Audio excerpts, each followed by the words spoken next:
ধামরাইয়ে বুছাই পাগলার মাজার পরিদর্শনে অন্তর্বর্তী সরকারের প্রেস সচিব শফিকুল আলম। জাহিদ খান প্রতিবেদনে দেখুন বিস্তারিত। ধামরাইয়ে বুচাই পাগলার মাজার পরিদর্শনে অন্তর্বর্তী সরকারের প্রেস সচিব শফিকুল আলম।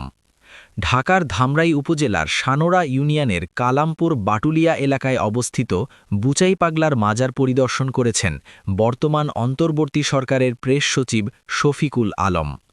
পরিদর্শনকালে তিনি মাজারের সার্বিক অবস্থা ঘুরে দেখেন এবং স্থানীয়দের সঙ্গে কথা বলেন। এ সময় মাজারের নিরাপত্তা ও ধর্মীয় স্থাপনা সংরক্ষণের বিষয়ে গুরুত্বারোপ করেন তিনি। উল্লেখ্য, গত ৫ আগস্টের পর অজ্ঞাতনামা দুর্বৃত্তরা বুচাই পাগলার মাজারে হামলা চালিয়ে ব্যাপক ভাঙচুর করে।